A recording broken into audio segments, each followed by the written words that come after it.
Philosophy Oral Final. Metaphysics is a branch of philosophy that focuses on abstract knowledge. Kant's categorical imperative are unconditional principles that must be followed regardless of personal desires. Occam's razor states that no extra assumptions can be made and should prevent reductionism.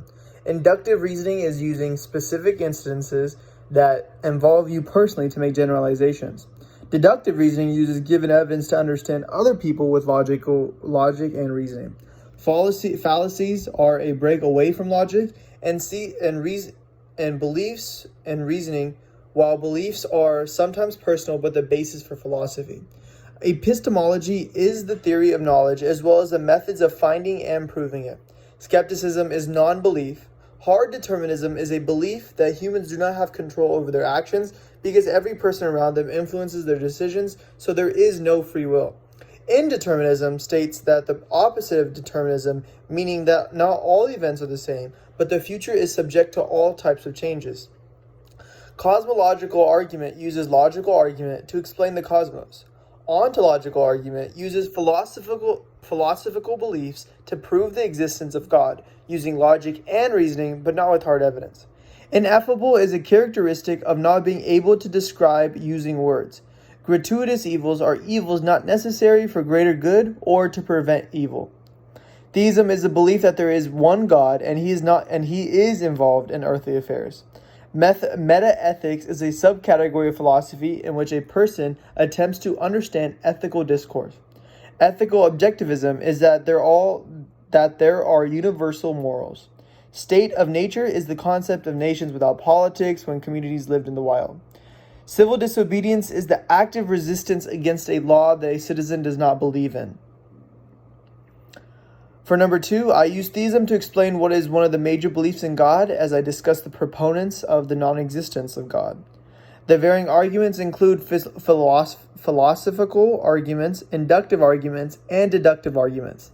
The law of contradiction being an objective truth has a consequence in referring to the existence of God because if two branches of the same religion, such as Christianity, contradict each other, either both are wrong or one must be wrong.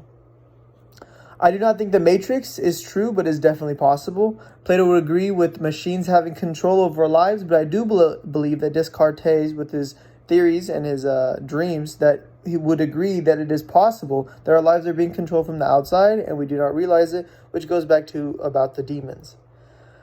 It is important to study epistemology to ensure, for number 5, that the knowledge that we distribute is factual and is based on logic and reasoning. If we diverge from strong, valuable characteristics like logic and reasoning, our beliefs will use fallacies, thus discrediting them.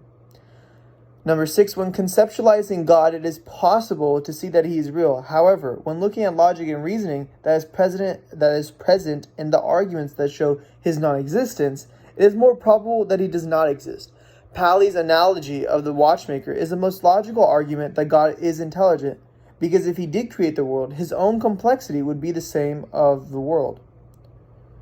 I believe in Darwinism because the evolution theory has been proven. However, in response to the evolution theory, many creationists respond that God ushered evolution by guiding nature.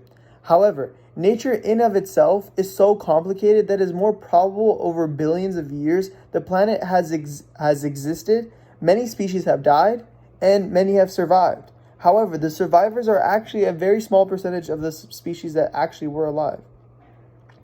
If you imagine something, then it does exist within your own mind, which is agreeable to Carroll's thinking for number 9.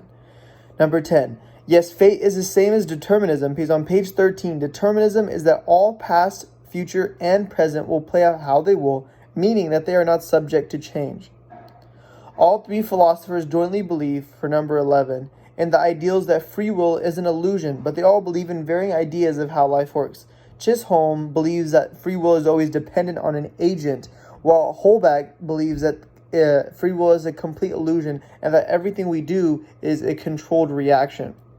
Moral relativism is the belief that moral judgments are dependent on the culture that is being developed at that time and place. Moral relativism compares to the divine command theory because at the time that culture is dependent on religion, we see how morals take a turn towards God's hand. Morality takes precedence because you can be in jail and live with yourself for number 14, knowing that morality takes precedence